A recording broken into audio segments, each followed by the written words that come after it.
Pinagandaan ng Rockets yung Golden State na padasal na lang si Steph ng amen dahil halos asawahin ni Amen Thompson na hindi lang ni lockdown, kinuwarantin pa itong si Steph. 3 points and 33 minutes.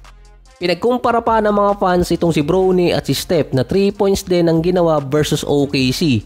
Pero si Bronny, mala offense niya, Steph, tapos yung defense niya ngayon mala LeBron. Nakumpara pa talaga ng mga fans.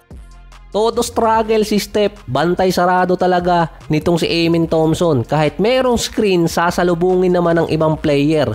Low points ulit si Steph na si Amen Thompson pa lang ang nakaagawa sa kanya nun. Kahit si SGA ni-lockdown ni Amen Thompson nung nakaraan.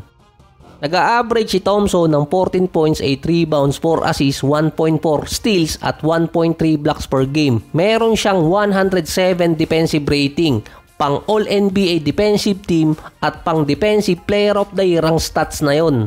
Kaya pala itong si Bonnie Blue gusto rin magpa-lockdown dito kay Amen Thompson. Pang number 1001 si Thompson kung sakali in 24 hours. Tinag na top 5 best defender ng NBA ngayon si Thompson na ikalawang taon pa lang niya sa NBA. 3-point shooting na lang yung kulang, magiging best 3-and-D player si Thompson. Si Coach Ime pa naman ang may handle sa kanya. Bukod kay Steph, may isa pang binanatan sa Golden State, si Jonathan Kuminga. Non-factor kasi siya since bumalik galing injury. Naka-establish na kasi noon si Podziemski. Imbes na siya yung player na magiging second option sa sitwasyon na si Steph ay bantay sarado, si Podziemski yung pumalit. Issue pa doon na binabangko pa rin siya lalo na noong nakarang games nila versus Nuggets. Versus Rockets naman naka 9.7 rebounds, 3 assists at 19 minutes.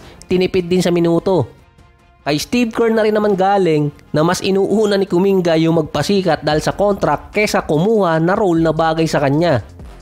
So nagkaroon na ng 4 na tabla sa standing sa West. Lalabas doon, Clippers ang may advantage, susunod ang Warriors, Minnesota at Memphis. May nakaabang pang panglima na posibleng tumabla at pwede pang mabago yun. Mag-aabangan sa April 9 yung 5 teams na yon dahil sabay-sabay ulit ang mga schedule nila. Tinalo naman ng Knicks ang Suns 112-98. Wala pa rin Kevin Durant at mukhang hindi nababalik. Naka 40 points pa si Booker doon. Ang sunod kasing kalaban ng Suns, Golden State sa April 9 din. Pwede na kasing mailaglag ng Golden State ang Suns sa next game. In technicality, dahil 4 na games na lang yung Suns, meron pa silang OKC. Dahil akalain ba naman talunin ng Sacramento yung Cavaliers 120-113. 37 points kay Zach LaVine. Kaya ang natira na lang sa West na hindi pa nalalaglag ay yung Suns. Kapag nanalo ang Suns kontra sa Golden State, may pag-asa pa sila kahit konti doon na makaagaw ng pwesto sa Dallas kung matatalo din ang Mavericks sa lahat ng remaining games nila at kailangan lang ng Suns tumabla. Kapag naman Suns ang tumabla sa regular season series versus Sacramento, mapupunta sa Suns ang tiebreaker dahil sa division record.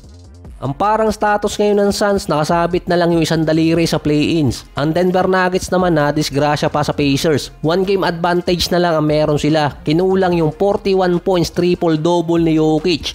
Wala pa si Jamal Murray dahil sa hamstring injury at hindi rin kasi Lakers yung kalaban nila. Base pa sa report, inaasahan ni Coach Mike Malone na makakabalik si Murray bago mag-playoffs or mismong start ng playoffs. Pero sa sitwasyon kasi ngayon ng Denver Nuggets na sunod-sunod yung mga talo nila, mukhang kailangan bumalik ng mas maaga ni Jamal Murray sa lineup. Ang sunod kasi makakalaban ng Nuggets, Sacramento, at ang Nuggets ang pag-asa ng Suns na hindi agad makabitaw sa play-ins.